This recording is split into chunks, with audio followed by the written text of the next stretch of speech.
مرحبا يا حواتي أبتز لكم وسلام كتلو لي تسفاي قبر قدم حجي عن فيديو صريحة نيرة كندي جنزبيو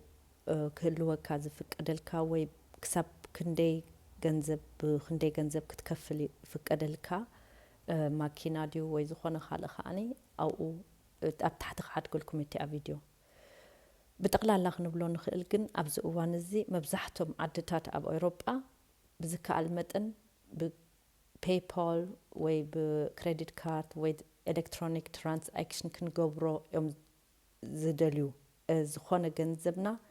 ካሽ ክንከፍል ብውሑድ እዮም ዝደልዩ ማለት እዩ ኣብ ከም ዝነስተብህለሉ ዘለና ግን ሕጂ ከዓ ገሊአን ሃገራት ኣለዋ ንህዝቦም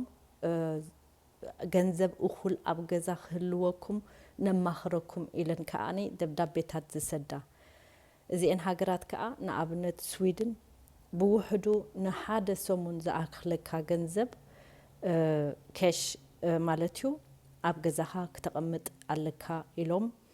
ይሕብርዎ ኣለዉ ነቲ ህዝቦም ማለት እዩ ድማ ብዝከኣል መጠን ከዓኒ ንኣሽቱ ድዩ ኩሉ ስኒ በብ200 ዘይኮነስ ሸርፊ ኸማን ክህልዎ ኣለዎ ማለት እዩ እኹል ሸርፊን ብውሕዱ ንሰሙን ዘድልዮ ከምኡ ከዓኒ ኖርዌይ ከማን 2024 ኣብ ከምዚ ግዜ ከባቢ ወርሒ 3-4 ከምኡ ሰዲዳላ እንተተኻኢሉ እኹል ገንዘብ ኣብ ገዛኻ ክህልወካ ብዝከኣል መጠን ከባቢ 2000 ኖርዌይ ክሮና እዚ ከዓ 1700 ዩሮ ማለት እዩ ክንድኡ ስኒ ኩሉ ግዜ ኣብ ገዛኻ ክህልወካ ማለት እዩ የማኽርዎ ነቲ ሰብ ከምኡ ከዓ ሆላንድ እቲኦም ማሕበር ናይ ባንክ ፈባንድ ይበሃሉ ብዛዕዲ እሳቶም ከማን እኹል ገንዘብ እትዘድልየካ ኣብ ፀገም ብዘይ ባንክ እንድሕር ዘየለዋ ማለት እዩ ወይ እንድሕር ተዓፅየን ወይ ብዝኾነ ምኽንያት ኣብ ዘለናዮ ኩነታት ስለ ክፍፀም ዝኽእል ንኣብነት እቲአን ባንክ ጠጠው ክብላ ይኽእላ ብሰንኪ ሃኪንግ ወይ ድማኒ እቲ ሽትሮም ኣውስፋል ማለት እስኒ ኤሌክትሪክ ጠጠው እንድሕሪሉ ዝኾነ ብኤሌክትሪክ ክትከፍል ኣይትኽእል ኢኻ ወይ ትራንዛክሽን ወይ ኢንተርኔት ገለስ ከም ብቐሊሉ ክትረክብ ኣይትኽእል ኢኻ ወይ እቲ ሲስተም ንባዕሉ ስኒ እንድሕር ወዲቑ እኹል ገንዘብ ክህልወካ ኣይክእልን እዩ ምዝ ኩነታት ዘሎ ከዓኒ ናይ ራሻ ከምኡ መጠንቀቕታ ይህቡ ማለት እቲ ምኽንያት ናይ ኩለን ሃገራት ሓደ እዩ ብሰንኪ እዚ ክራይሲስ ዘሎ ወይ ድማኒ ሃኪንግ ሳይበር ሃኪንግ ቲ ናይ ባንክ ሲስተም እንድሕር ተባላሹ ኣብ ገዛኻስኒ እኹል ገንዘብ ክህልወካ ነማኽረካ ኢሎም ሓበሬታ ይሰዱ ናብቲ ህዝቦም ክሳብ ሕጂ ጀርመን ከምኡ ይገበረትና ኣላ ከምኡ መልእኽቲ ሰደደትን ግን ነንሕድካ ካብ ቀደምካ ኩሉ ግዜ እንታይ ዝበሃል ብውሱን ገንዘብ ስኒ ኣብ ገዛኻ ክተቐምጥ ኣለካ ብርከ ከምዚ ንሪኦ ዘለና ኣብዚ እዋን እዚ ኸማን ብዝተፈላለየ ምኽንያት ከማን እቲ ናትካ ባንክ ኣካውንት ክዓፅዎ ይኽእሉ እዮም ኣብ ካልእ ቪድዮ ብዝያዳ ክገልፀልኩም እየ መዓስ እዮም ክዓፅዎ ዝኽእሉ እቲ ናትካ ባንክ ኣካውንት ከም መጠንቀቕታ ይሰዱልካ እንዲኦም ግን እቲኣ ሓንቲ መጠንቀቕታ እንድሕር ዘይረኣኻያ ኣብ ኢትካ ገንዘብ የብልካን መንቀሳቐሲ የብልካን ወልሓደ የብልካን ማለት እዩ እዚ ኸማን ከም ተወሳኺ ምኽንያት እዩ ካብ ቀደሙ ኣብ ካልእ ቪድዮ ኸማን ኢለ ኣለኹ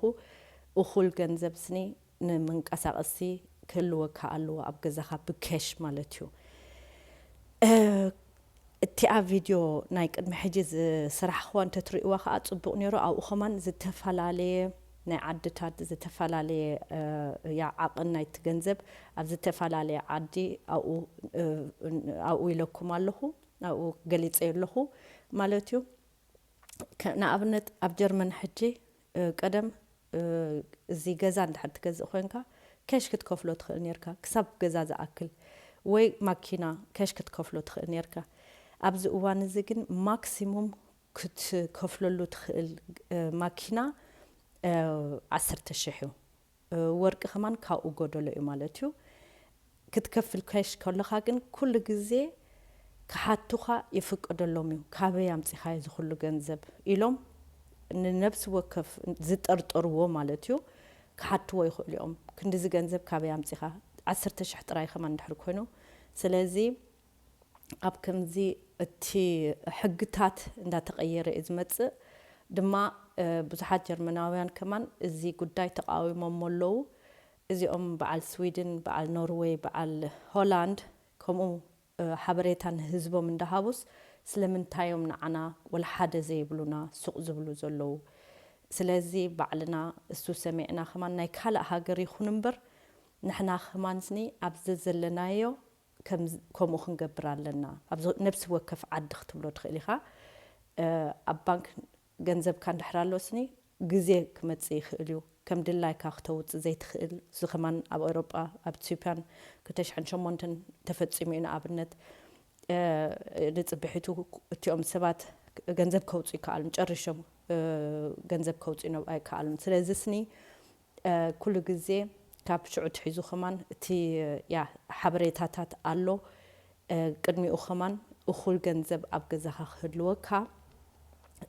كم حسب إذا أخبركم يدلي من الوقت تيوم كاب كلا عدة رئينو خاني إذا زبلكو أنا بتصحف تراين دي خلو زرخو وزرلخو أب سويدن يلهون أب نرويج يلهون وين هولند كم ودبدب بمتسكم دو أي متسكم من تذكروا دو ويستبهلكم لدو ويسمعكم دو تفلتو حتى كوميدلي and أب متسا خاني مع آسيا تي أب بانك ناتكا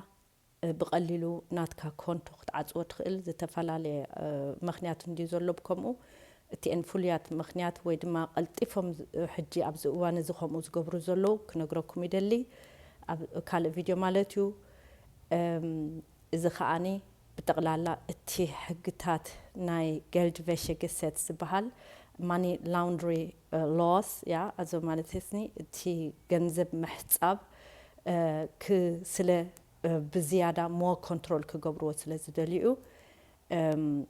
ግን بزياده أبت فيديو كقلت لكم كسب شعوء تي أحنت فيديو رأيوا ناي قدميا ግን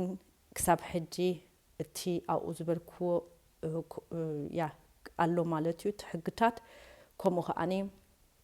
مبزحت الفيديوهات ناتي حق حيش يا تحقتات ويتي حبريتات هوبو يا مسرتاو حبريتاتيو سلازي